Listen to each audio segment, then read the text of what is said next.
We have homework due today. That's page 499. Hopefully, if you already have that turned in, if you haven't, please get it in the basket at some point. Pretty easy. We're just going to do notes today. Pretty nice, pretty easy. Just want to make sure that we basically cover some of the properties we introduced yesterday in case you were gone or you didn't quite understand them. We'll discuss that today. Just to kind of keep a heads up, if you read an assignment, the score will be entered. You know, some people like redo assignments and turn them in. So they'll be entered hopefully today or tomorrow. I just want to make it clear that like the end of the midterm is coming up like a week from Monday or something like that. That to me is like we had like 8 days a semester, and midterms are up in like a week. So just keep that in mind for other classes.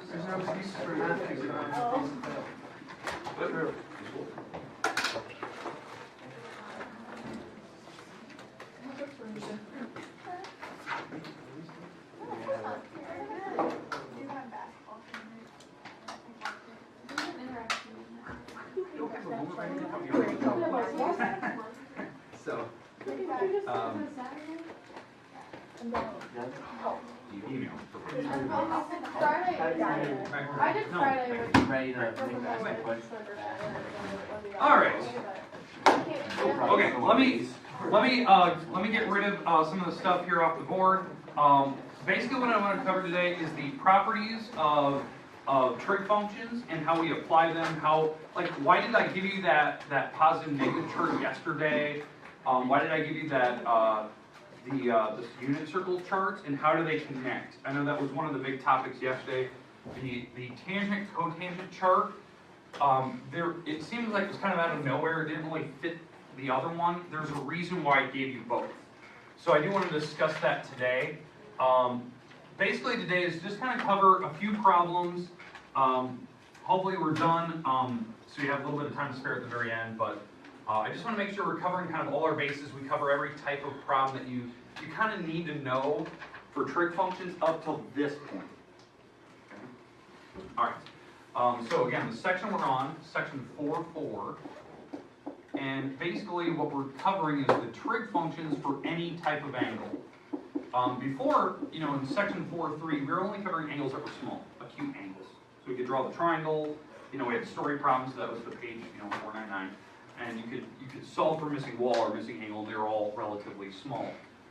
We are going to go into any type of angle today. So really obtuse angles, reflex angles, so anything past 180, et cetera, et cetera, et cetera, coterminal angles, that type of thing, and can we find the exact trig function value of it, or at least attempt to.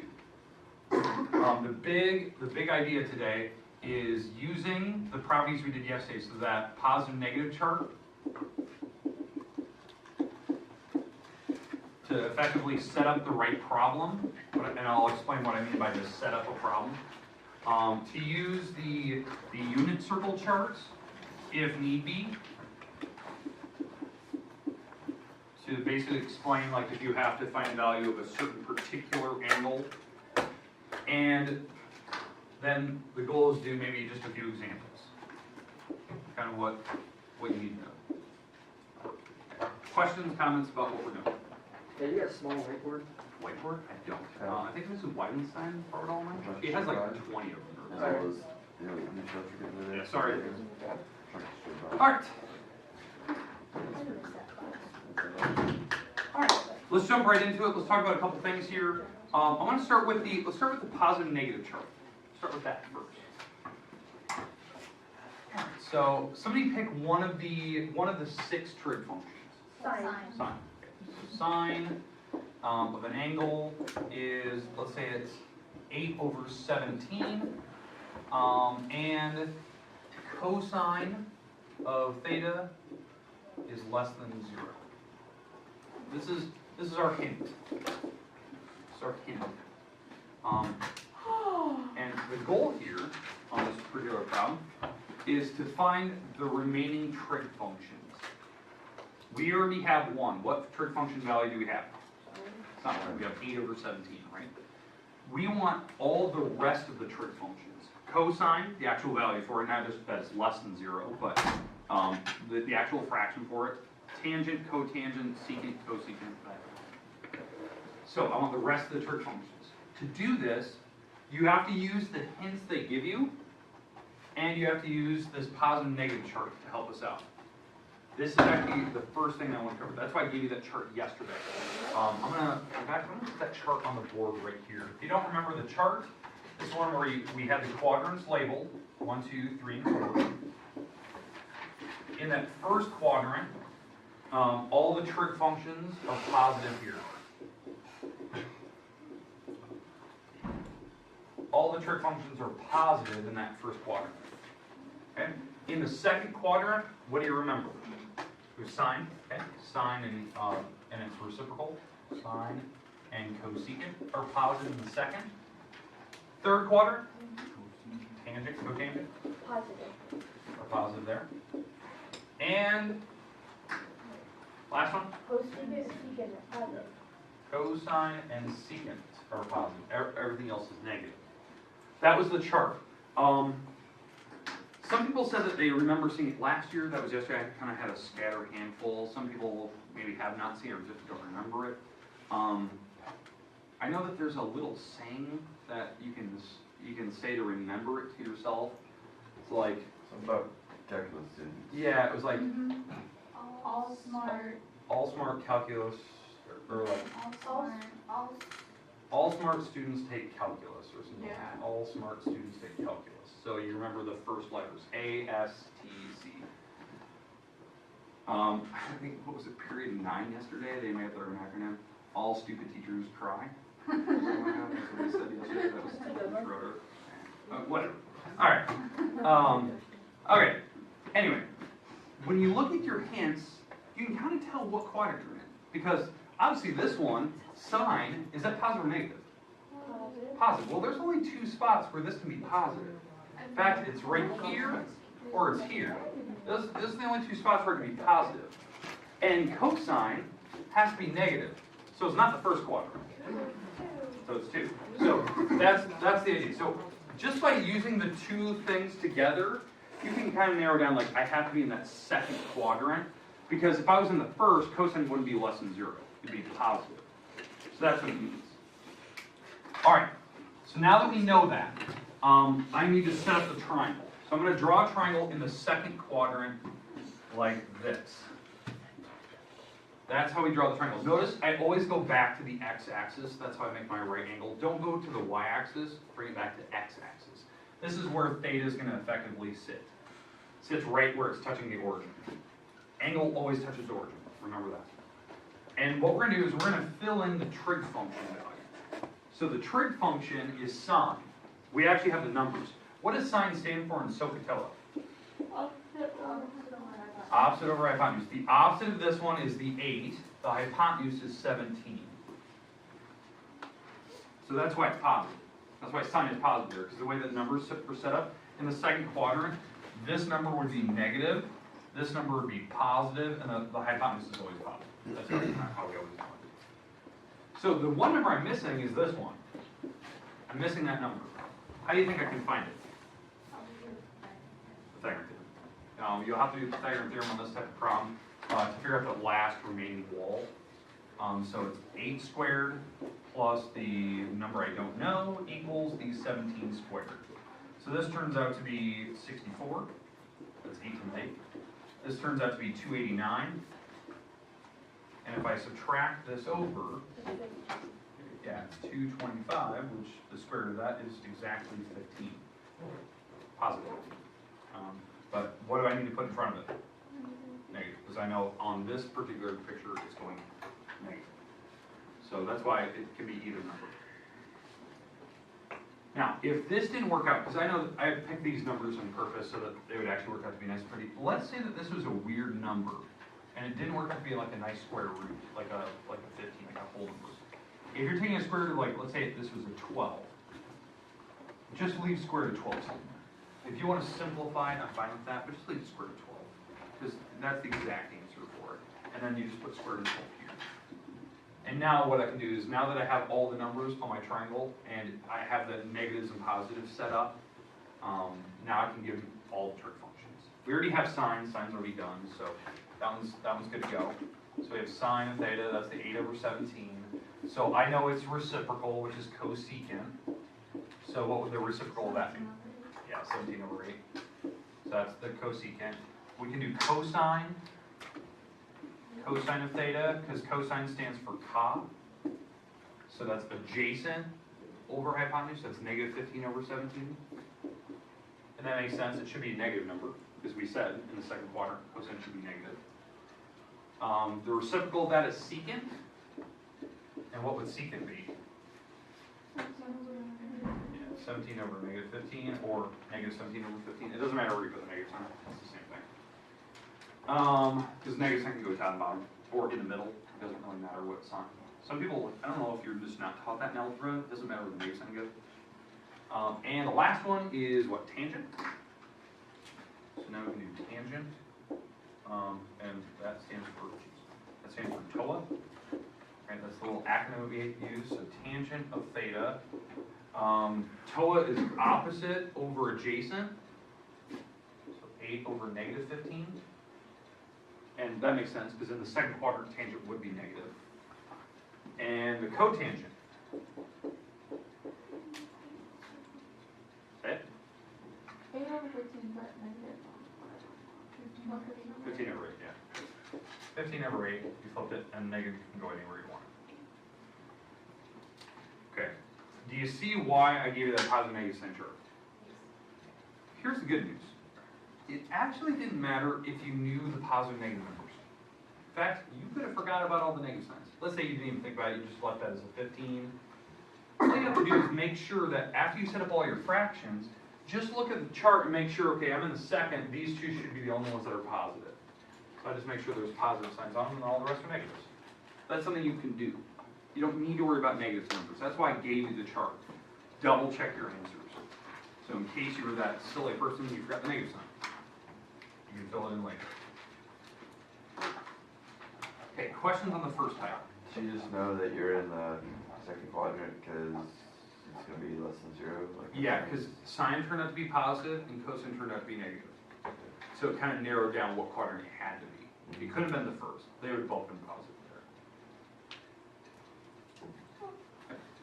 Okay, now here's my question. Do you want another one of those? Just kind of a random one? Or do you think you can handle something like that eventually? Could be one. Okay. This type of problem is a really good problem for an ACT or a MAPS test. I saw this on the ACT. Where they'll ask for one of them. They give you something like this up above in like the problem, and they say find secant. That's all they ask for. And maybe there's no picture even drawn. They give you this. If this is true, then find secant, and they'll say secant equals question mark. Well, you have to do this. You have to draw the triangle on a scratch piece of paper, fill the numbers using the Pythagorean theorem, and then effectively figure out what secant is.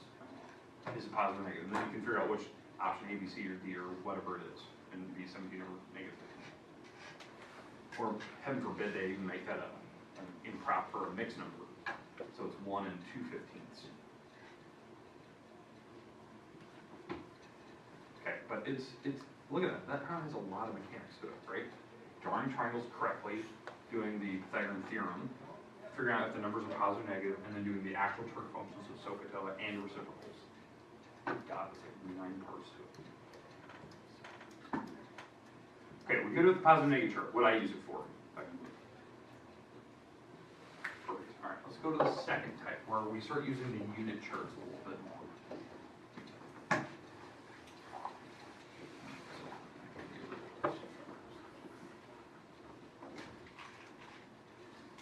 All right, the unit charts that we discussed yesterday was the first chart was to help us out with, you know, the basic trig function. So if you're gonna find, you know, some type of quadrantal angle like 0 degrees or 90 degrees, could you read off what sine cosine is for? But this is what I want.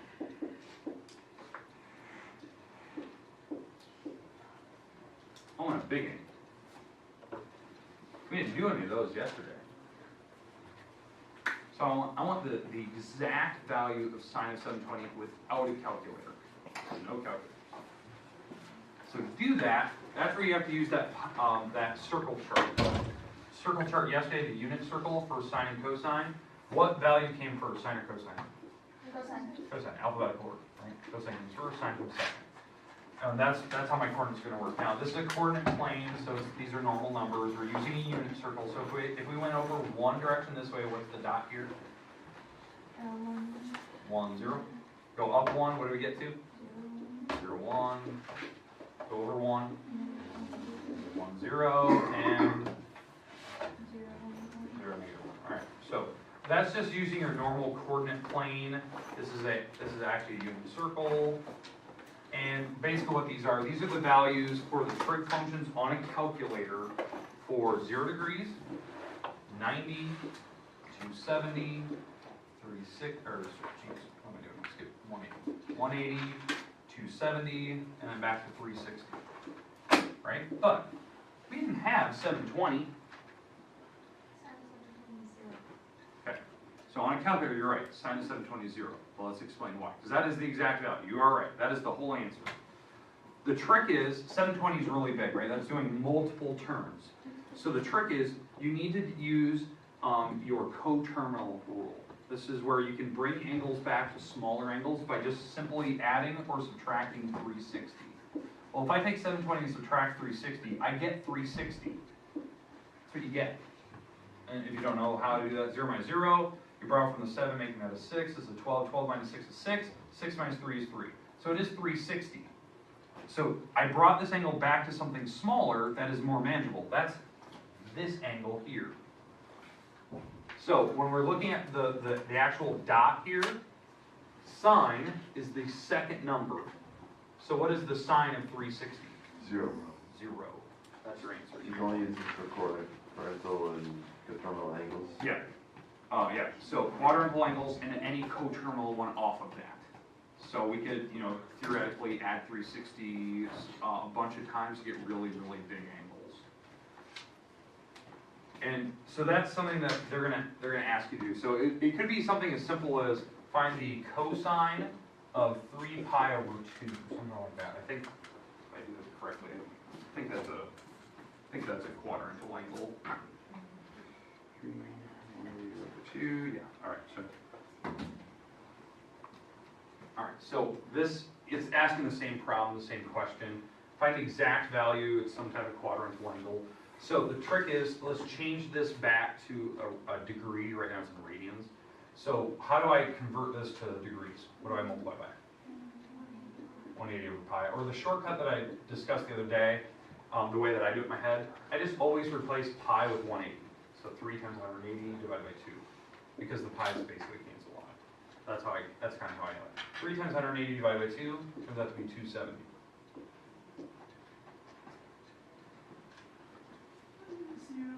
So yeah, so the cosine of 270, so 270 is right here. Cosine is always the first number, so it is 0 again.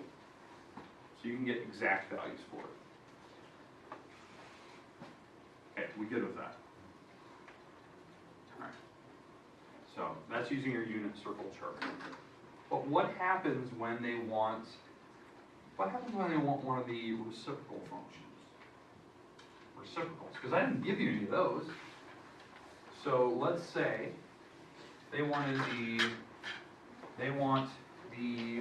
don't know, secant of pi degree, or pi for radians.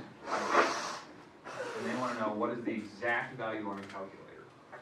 I'm going to give you a minute or two just to process what you're doing. I want the exact value of secant of pi radians.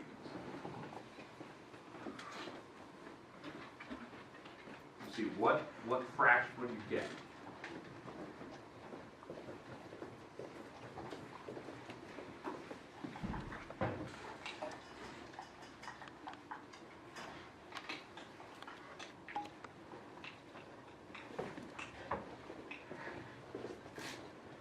So what do you think? Convert to degrees. So what was my little shortcut when I see pi? Just replace pi with 180. Exactly. Just replace pi with 180. That's my shortcut. So anytime you see a pi, it's 180 degrees in radian, if that's a radian measurement. Okay? So that's 180 degrees. Well, secant is the reciprocal of cosine. What's the cosine of 180? -1, right? That's the cosine of 180. So how do we do a reciprocal of -1? Put the 1, and then what do? Flip it. That's it. That's the answer. Well, what's 1 over -1? -1. Because you find this cosine, and then we know that secant's a reciprocal, so I take that answer, which is -1 over 1, and you can flip it. Okay, so what if you want to, If you want a cosecant of the same value, undefined? yeah, because cosecant of 180, well, sine, because that's the reciprocal, right? Sine is 0, 0 over 1, and when you flip it, you get 1 over 0, which is undefined. So it wouldn't work. Alright, questions on any of that?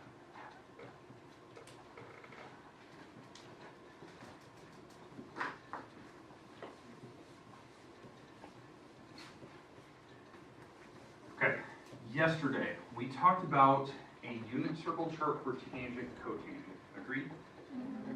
We put it on the board, and I didn't really explain how I came up with it. In fact, if you do like an internet search, you'll never find a picture of it. It's kind of one of the things that I use. How I actually effectively came up with that chart, the 0 undefined chart for that, is I used the cosine chart, the sine and cosine chart, which is the 1, 0, 0, 1, -1, 0, and 0, -1. I used this chart for cosine and sine to actually make the tangent cotangent chart, which was 0, undefined, undefined 0, 0 undefined, and these just flipped back and forth constantly. And this is the tangent cotangent chart. Well, today I want to explain how did I come up with it. Like, why does that chart work? Why are those the values of like 0, 180, 270 for tangent cotangent? I use this chart to do it. There is a direct connection between sine and cosine to tangent. And this is one of your first formulas you get to see. It's one of our major properties. That tangent of theta, like the actual value of tangent, which is TOA, right? It's opposite over adjacent. That is the same thing as the value of sine divided by cosine of that same angle. So if you actually know what the sine answer is, the fraction for sine, and you know the fraction for cosine, and you divide them, you will always get tangent's answer out of it, which is one of the major properties in pre-calc and calc. To explain, like in rude terms, and then I'll show you that it does work using these numbers. Tangent, if we think about TOA, it means opposite over adjacent, correct? That's what tangent stands for. So this means this, effectively. Well, over here, sine stands for, this is the little acronym we use, it's SO. So sine stands for opposite over hypotenuse. Right, and that's what the SO part of sine means. And that is being divided by cosine's answer. And cosine, if we think about the Ka formula of SOHCAHTOA, it means adjacent over hypotenuse.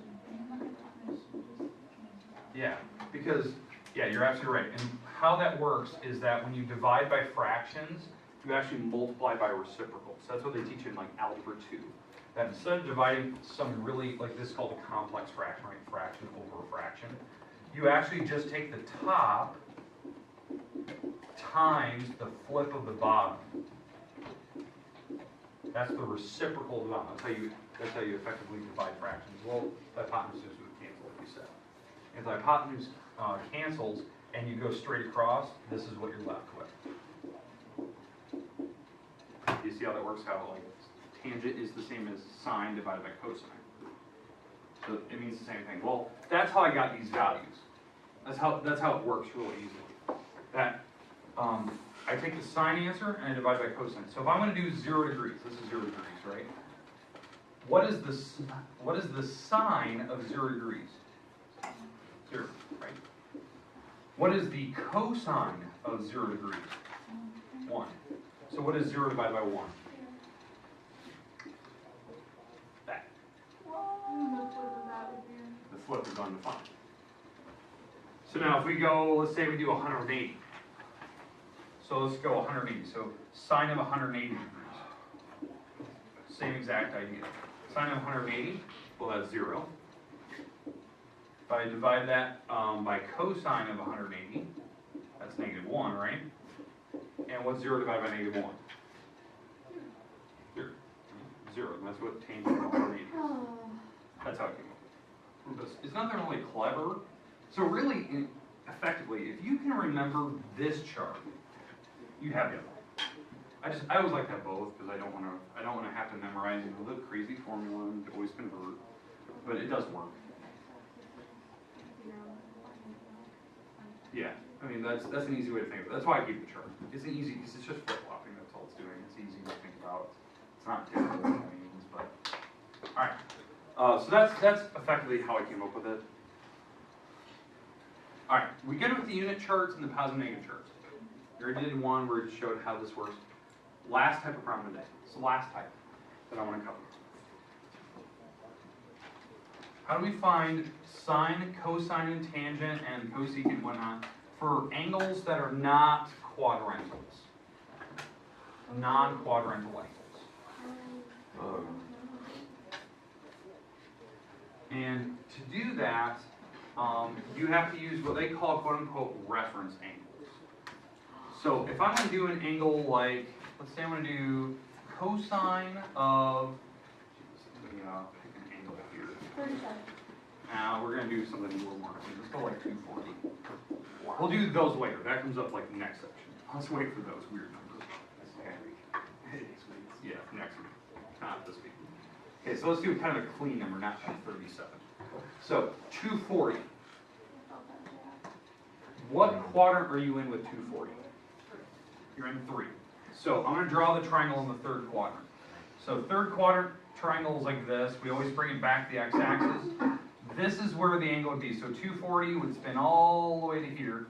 Now, I don't want to use the full 240. I want to use what they call, quote-unquote, a reference angle.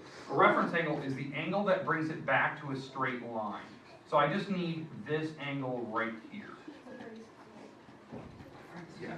Well, if this is 180, how do I find this angle right here? 60.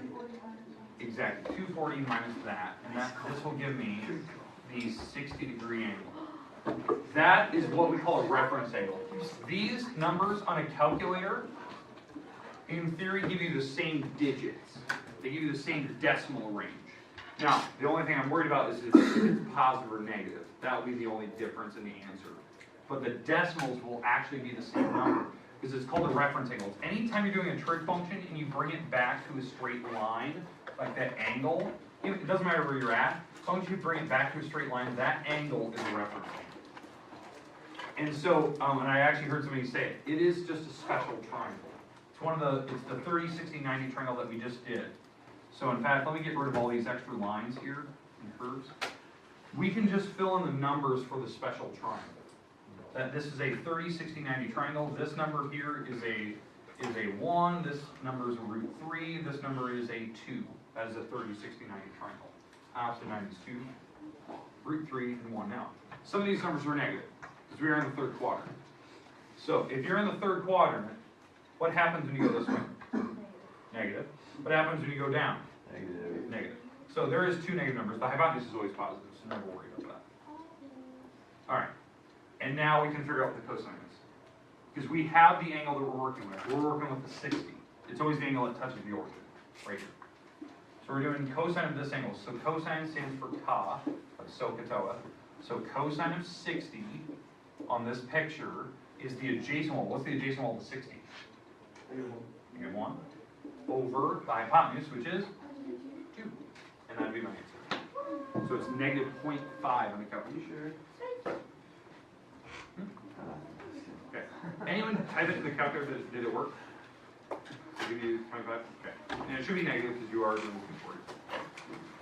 Okay, we good with that? We're good. Sorry, Tuesday. For what? Tuesday? They said do. Oh, it's Tuesday. No. Yeah, it should be here later today. I told her I grabbed it. I'm hungry. I was wondering who left it here. I kept trying to hang it in the back, but no one would take it, so.